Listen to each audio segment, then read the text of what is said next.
Bueno, muchas gracias por la invitación, doctora Astrid, Alexion, al grupo de asistentes. Quiero empezar con algo. Hemos tenido este mensaje subliminal todos los 2 días. HPN, fácil olvidar, difícil de ignorar.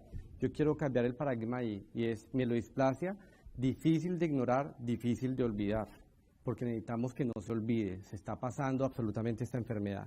Y quiero empezar con una primera pregunta. ¿Cuántos de los asistentes en este momento tienen pacientes con síndrome mielodisplásico hipoplásico? 1, 2, bueno, en Colombia. 2, 3. Ok. ¿Cuántos de los asistentes tienen pacientes con síndrome mielodisplásico? Mucho más. La incidencia del síndrome mielodisplásico hipoplásico en general, si tomamos toda la población de mielodisplasia, viene siendo el 5%. O sea, casi que es una enfermedad, la puedo considerar huérfana. La incidencia aproximada del síndrome mielodisplásico en Estados Unidos es 4 por 100.000 habitantes. Es una incidencia que nosotros tenemos un problema porque no nos cuadra por ningún lado. Personalmente, la cantidad de síndromes mielodisplásicos en relación a otras enfermedades, por ejemplo, leucemia linfoblástica aguda, leucemia mieloide aguda, ni siquiera se puede comparar. O sea que tenemos un problema y un problema gigante. Entonces, mi charla yo la cambié un poco y ahora la llamé un reto diagnóstico y terapéutico en la era de la biología molecular, pero quiero hablar un poco más sobre el síndrome mielodisplásico, primero que todo, antes del mielodisplásico hipoplásico. Este es mi conflicto de interés, pues muy respetuosamente he recibido honorarios por las charlas de varios laboratorios, pero nada de carros, casas, igual se les recibe, ¿sí? Esta charla, esta diapositiva sí es para el doctor Santiago Bonanat, ¿sí? Igual que usted, a mí también yo pregunté, ¿será que coloco la cantidad de diapositivas que tengo? Son 70 para 20 minutos y ya me piensan a hacer caras. Y resulta que mi esposa me dijo, no, a ver, ¿cuánto duró haciéndolas? Póngalas todas, o si no, al sofá.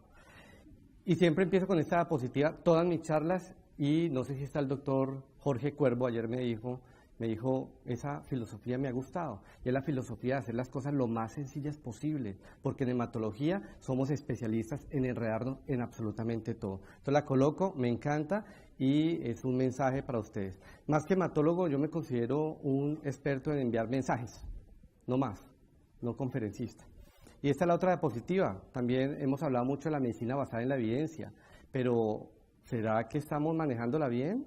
A veces para cosas muy sencillas queremos el estudio aleatorizado con 15.000 pacientes y no, hay cosas que son muy también de la lógica, que queremos obviamente expresarlas en los términos de la medicina basada en la evidencia.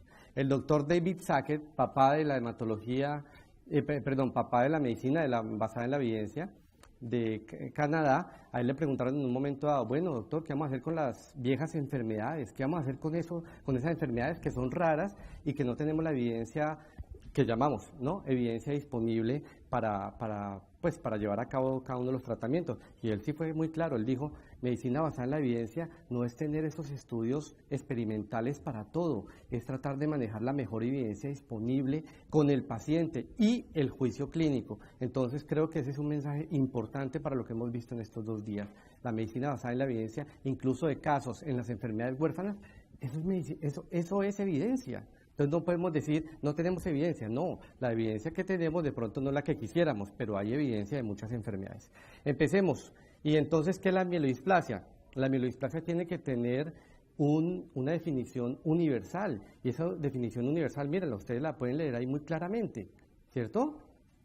¿Sí? Bueno, en japonés, pero ustedes la ven acá, hago la traducción, es un desorden clonal de la célula madre hematopoyética, es heterogéneo, el cual se caracteriza por cosas muy puntuales, citopenia, displasia y una hematopoiesis inefectiva. Pero hay algo interesante, estos pacientes hacen más leucemia mieloblástica aguda que otro tipo de enfermedades, entonces algo a tener en cuenta. Día Mundial de los Síndromes Mielodisplásicos, el 15 de octubre, y es importante, la OMS ha tratado con esos días mundiales de todo, de que la población general, de que la población también especializada, de que los médicos de cuidado primario entiendan y comprendan que es importante el diagnóstico, no solo de esta, de muchas enfermedades. Estoy corriendo un poco, pero me toca. El diagrama de Venn, ¿sí?, nos habla de que hay un universo y que hay unos subgrupos, y lo que queremos saber es las intersecciones de los subgrupos. Para mí la diapositiva más importante, o una de las más importantes después de la simplicidad, es esta. Es una diapositiva que nos muestra el diagrama de Venn de este tipo de enfermedades de los síndromes de falla medular. Y si ustedes se dan cuenta, acá lo amplío, la mielodisplasia está en la mitad. O sea, ¿y eso por qué? ¿Será porque me gusta la mielodisplasia? No, esto se presenta así en el sentido de que primero que todo nos falta mucho por aprender de esta enfermedad y queremos saber cuál es la correlación entre HPN mielodisplasia, HPN aplasia medular, HPN síndromes mieloproliferativos. Cuando me dieron la opción de la charla, me propusieron que hablara de esto, síndrome mielodisplásico hipoplásico. O sea, eso es raro. Entonces, mi primera recomendación, tenemos que empezar por abajo y es diagnosticando los síndromes mielodisplásicos en general. Muchas cosas para discusión, acá iba a hacer unas preguntas, pero creo que no alcanzo. Epidemiología, muy rápidamente. ¿Cuál es la incidencia del síndrome mielodisplásico? ¿Quiénes dicen A? 1 por 100.000 habitantes año. ¿Quién levanta la mano? Nadie. 2 por 100.000 habitantes año. 3 por 100.000 habitantes año.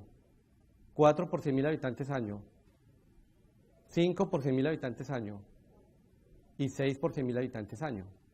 ¿Sí? En Colombia no tenemos la menor idea. ¿Sí? Y les voy a contar. La incidencia y lo que sacamos de aquí, en esta presentación, es del Servicio de Vigilancia Epidemiológica en Estados Unidos. Es 4 aproximadamente por 100.000 habitantes. O sea que, si lo vemos desde ese punto de vista, es más frecuente que la LLA, la LMA y la leucemia mieloide crónica. Personalmente no me cuadra, o sea, algo está pasando con el diagnóstico de estos pacientes. Sí, en el adulto mayor, mayores de 70 años, se aumenta a 40 por 100.000 habitantes año, o sea, mucho más frecuente que el linfoma no Hodgkin. ¿Dónde están los pacientes?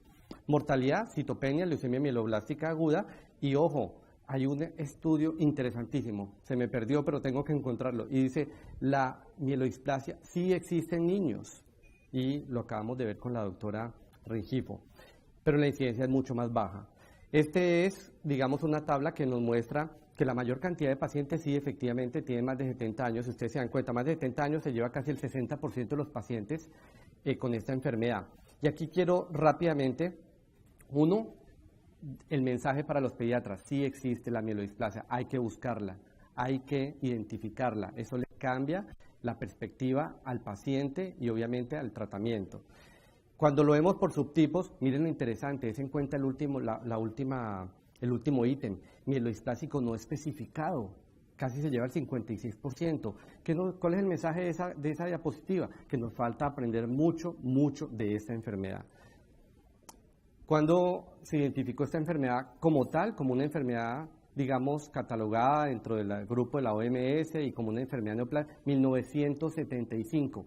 Hablando con el doctor Miguel Sanz, muy interesante, cuando hice la pregunta, ¿sí?, en relación a mielodisplasia, él me decía, pero teníamos un problema, cuando estábamos en la publicación del libro de hematología, no sabíamos si dejar la mielodisplasia como una enfermedad benigna o una enfermedad maligna.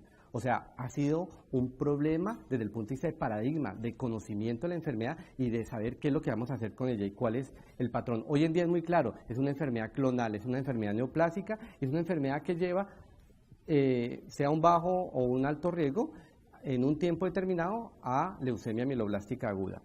Hay unos factores de riesgo, esto también se pasa mucho, y si se dan cuenta este estudio que dice, el estudio dice, ojo, los hispanos hacemos mielodisplasia más jóvenes, ¿sí?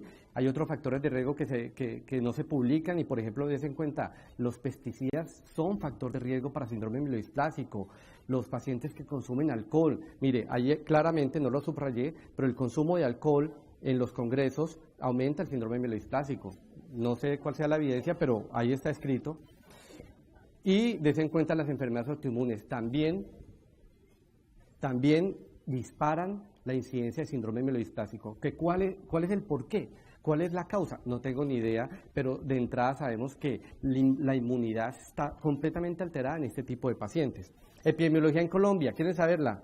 Página en construcción. Hasta ahora estamos trabajando en el tema. Voy a hablar un poco en nombre de la Asociación Colombiana de Hematología y Oncología. Queremos hacer registros en Colombia de todo y están completamente invitados. Pero bueno, interesantísimo. Epidemiología en Latinoamérica, también en construcción. se creó el Grupo Latinoamericano de Síndrome Mielodisplásico, que si alcanzo, les voy a hacer una invitación formal a todos. Fisiopatología, acumulación de mutaciones, o sea que esto es un trastorno molecular y lo que estamos viendo a nivel morfológico es en la punta del iceberg. 85% de los mielodisplásicos sin etiología. Ahí vimos otra incidencia que era la del MD Anderson. A propósito, hay algunas diapositivas que están en inglés, me la regaló el doctor Bueso, le hago pues honor, pero 85% la mayoría de los casos no tenemos ni idea de por qué le dio el síndrome mielodisplásico. 15% de los síndromes mielodisplásicos son secundarios a quimioterapia, a radiación, etcétera, etcétera. Y des en cuenta, 95% de los pacientes tienen una médula ósea hipercelular donde esas células son completamente inefectivas, ¿sí? Y a eso es lo que llamamos también hematopoiesis inefectiva. Pero hay un 5% que nos tiene en lío y que fue parte de la discusión de este congreso, y es pacientes que tienen una médula ósea hipoplásica y que se le encuentra displasia. ¿Cuál es el contexto hoy en día? Y ahí les hago una pregunta, ¿les va mejor o les va peor a los pacientes desde el punto de vista pronóstico en relación síndrome mielodisplásico hipoplásico a síndrome mielodisplásico normocelular o hipercelular? ¿Quién dice que le va mejor a los pacientes con hipoplásico? Ninguno, ¿cierto? O sea que les va mejor a los que tienen hipercelularidad, ¿sí o no? Entonces, no, sí, y ahora les voy a mostrar un estudio muy interesante con las palabras del doctor Vallejo, el depende. Y tengo un estudio que se publicó ahorita en agosto, en donde muestra que efectivamente o sea, si cogemos el contexto grande, al hipoplásico le va un poco mejor. Interesante, ya lo vamos a ver. No me voy a quedar acá, alteraciones cromosómicas hay muchas, ¿sí? Y nos pueden cambiar definitivamente los parámetros terapéuticos en este tipo de pacientes. 50% de los pacientes con mielodisplásico presentan mutaciones somáticas gigantes. Ahora les hago una pregunta, o bueno, les voy a contar más bien mi experiencia. Yo hice la evaluación en el momento que estaba en el Instituto de Cancerología y todos mis cariotipos eran normales en el paciente con síndrome mielodisplásico. De entrada hice como un tamizaje muy voz a voz y tenemos un problema en Colombia, y lo digo abiertamente, lo he dicho en otros congresos, no estamos haciendo la mejor citogenética, o sea, podemos mejorar. Si ustedes se dan cuenta, mucho de los indicadores pronósticos en este momento en síndrome mielodisplásico depende de la citogenética, o la hacemos bien o todos nos van a quedar en bajo riesgo. Des en cuenta muy rápidamente, estas son las anomalías cromosómicas más frecuentes, y si lo ven, casi un 15% de los pacientes tienen cariotipos complejos. Y también des en cuenta el síndrome de 5Q. 5Q viene siendo también entonces huérfana si no la buscamos. Y acá tenemos una experta de síndrome de 5Q que algún día la vamos a poner aquí al estrado para que nos hable sobre ese tema, la doctora Silvia Rojas. Bueno, esta es la parte morfológica, no me voy a quedar, pero la idea es que se requiere ojo, ¿sí? Se requiere conocimiento, se requiere experticia para identificar la alteración morfológica en cada una de las líneas, pero eso no es solo del patólogo, eso lo debemos también evaluar. Y me encantó lo que dijeron ayer, ¿sí? En relación a, hay que volver al extendido de sangre periférica y hay que reconocer nosotros como hematólogos, ¿sí? Las alteraciones morfológicas. Este es el síndrome mielodisplásico hipoplásico. Lo que está recomendando hoy en día es que muchos de esos pacientes sean evaluados con FISH para mutaciones puntuales. ¿Por qué? Porque es que si no hacemos la mutación no vamos a encontrar absolutamente nada, ¿no? Y hay algo interesante, ojo, en los pacientes con anemia plástica podemos encontrar displasia sin ser una anormalidad. Interesante, ¿no? Pero esa displasia generalmente es de la línea roja. Bueno, marcadores de inmunistoquímica y citometría de flujo para la mielodisplasia es algo que me parece fascinante, que se puede trabajar muchísimo. Ojalá, digamos, tengamos un grupo dentro del contexto de investigación que pueda trabajar el tema, porque es algo que están haciendo, no me voy a quedar en esos marcadores. Y miren este estudio tan interesante del doctor Bueso allá del MD Anderson. Hicieron un estudio sobre la correlación que ellos tenían en relación al diagnóstico de mielodisplasia. Y estamos hablando de la gente que más sabe de mielodisplasia. Él decía, a pesar del entrenamiento, aún tenemos problema en la identificación. ¿Por qué? Porque algunos patólogos lo podemos identificar y otros no, algunos tipos de líneas. En lo que casi no fallaban es el número de blastos. Citogenética, toda, des en cuenta, pero el mensaje grande es casi el 50% de los pacientes con síndrome mielodisplásico tienen una alteración citogenética, entonces toca buscarla, nada que hacer. Cuando ya tenemos el diagnóstico de esta enfermedad, debemos clasificarlo en uno de los grupos de riesgo. Eso es importante, eso nació acá en la fecha, 1997, con el índice pronóstico internacional. Y eso también cambió un paradigma, porque pensábamos que era síndrome mielodisplásico, y no, ahora hablamos de síndromes mielodisplásico, es un grupo heterogéneo y el grupo de bajo riesgo es diferente desde todo contexto al grupo de alto riesgo en relación a mortalidad, en relación a respuesta. Entonces la clasificación del paciente es importante. Me gusta mucho el IPSS, en este momento hay por lo menos 10 clasificaciones. Los franceses, los canadienses, los australianos, tenemos el IPS revisado, el IPSS revisado, tenemos el WPSS, o sea, tengo una cantidad de clasificaciones, pero ¿por qué me gusta esta? Porque es la más sencilla y de pronto en este momento histórico en Colombia, la más aplicable a nuestra población. Entonces, quizá va a ser la que vamos a proponer en el grupo de estudio. Acá les muestro simplemente las otras clasificaciones, pero ustedes se dan cuenta que la citogenética, el poder de la citogenética sigue siendo gigante para la estratificación del paciente con este tipo de enfermedades. Pero den en cuenta que es relativamente sencillo también. Miramos los blastos, miramos las citopenias y, por ejemplo, en el WPSS también miramos qué tanto se está transfundiendo el paciente. WPSS, que es el de la Organización Mundial de la Salud, es interesante porque es una metodología y una clasificación dinámica en el tiempo, entonces lo vamos a poder reclasificar. He corrido, doctora, no me haga ojos. El primer paso para determinar el objetivo es qué tipo de paciente tengo, qué tipo de paciente, qué diagnóstico, qué le voy a hacer. Si es un paciente joven, voy a intentar trasplantar este paciente. Pero si es un paciente que está lo que llamamos hoy en día un FIT, que tiene una funcionalidad muy baja, lo que vamos a intentar es un adecuado manejo de soporte. Rápidamente, terapia hipometilante sí cambió la historia del síndrome mielodisplásico, sí, con los estudios de Francia. Pero miren, este es el mensaje, uno de los mensajes grandes. O sea, si no lo reconocemos, no lo diagnosticamos y no le damos al paciente el beneficio de la terapia, nada que hacer. Este es el estudio que le estaba comentando al doctor Vallejo y es agosto 4 del 2016, es el que uno saca así pecho porque es de los últimos, ¿no?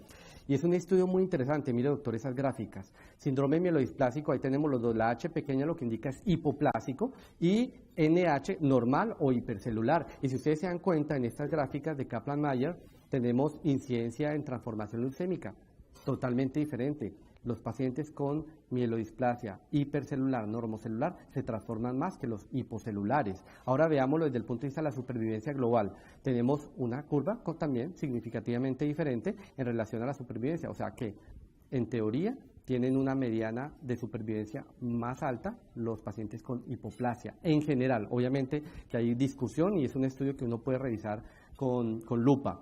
Ahora veámoslo, supervivencia cuando lo clasifican cuando clasifican al paciente en relación a bajo o alto riesgo. Acá se dan cuenta que a pesar de ser clasificados como bajo riesgo, también hay diferencias. O sea, en la clasificación sirve, pero definitivamente cuando cogemos grupos tanto de bajo como de alto riesgo, en ambos se mueren más los pacientes con normocelularidad e hipercelularidad. Y acá lo estoy mostrando, por ejemplo, también en el grupo de alto riesgo. Bueno, creo que son las mismas gráficas. Esta es una gráfica y una diapositiva muy sencilla, muy puntual, ya la nombró el doctor Vallejo, en relación a cuántos de los pacientes con síndrome mielodisplásico tienen una alteración en este caso, un clon de HPN, y vemos que sí, el 5.5% más o menos es el porcentaje, pero cuando uno revisa los clones, el tamaño de esos clones son clones pequeños. La pregunta es ¿y por qué? Aún no lo sabemos. La pregunta, ¿por qué en anemia plástica? ¿Por qué en mielodisplasia? ¿Cuál es esa alteración de la inmunidad que permite que florezcan esos clones de HPN? Esa es una pregunta interesante que la pueden hacer el doctor Bonanat. ¿A qué vamos?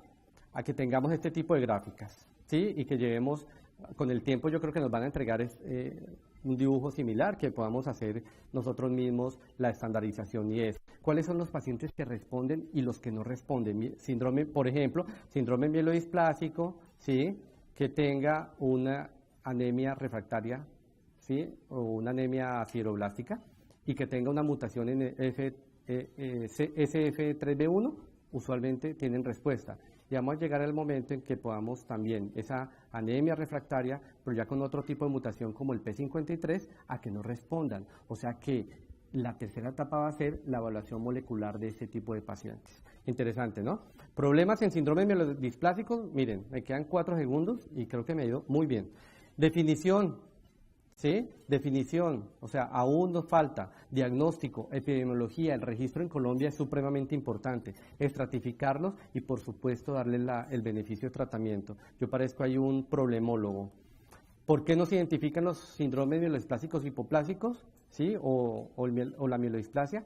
Lo que me comentan incluso nuestros patólogos es la muestra, la calidad de la muestra de la médula ósea usualmente no es la mejor, y eso sí depende de nosotros. El entrenamiento en la evaluación de las alteraciones morfológicas también es subóptimo. La displasia monolinaje a veces se pasa, y ojo, los cariotipos, muchos problemas más, pero como les comento, hay más problemólogos que solucionólogos, y yo no quiero ser problemólogo, ¿sí?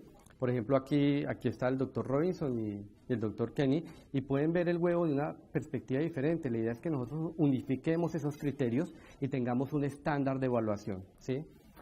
Y me encanta esta diapositiva, lástima se fue la doctora de inmunología, pero esta fue mejor dicho, un bullying en la época de 1700 al doctor Edward Jenner, ¿sí? Cuando postuló lo de la vacuna.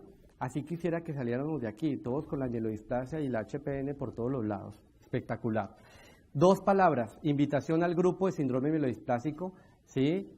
Latinoamericano, es un grupo abierto, aquí pues estamos parte del grupo del comité directivo, es un grupo que acepta absolutamente a todo mundo, hematólogos, citogenetistas, hay inmunólogos, hay citometristas, hay médicos pediatras también, y es un grupo que busca configurar una red de entrenamiento, de docencia, y es un grupo completamente abierto.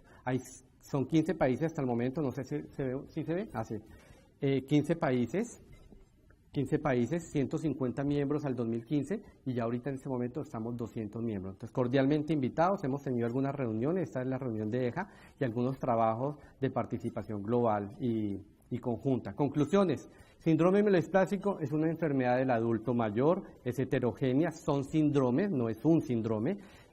La morfología es esencial para hacer el diagnóstico, aún en este momento de la biología molecular. El diagnóstico tiene que ser preciso, vamos a llegar al momento en que las terapias van a ser diferentes. El pronóstico va a depender de las escalas que usemos, y tenemos subregistro, subdiagnóstico, subtratamiento, y pues falta mucho por aprender. Este tipo de congresos nos están ayudando bastante. ¿Qué no queremos? Que sigamos un paradigma. El paradigma lo tenemos que plantear nosotros como grupo latinoamericano. No podemos seguir a ciegas una idea, tenemos que crear nuestras propias ideas. Muchas gracias.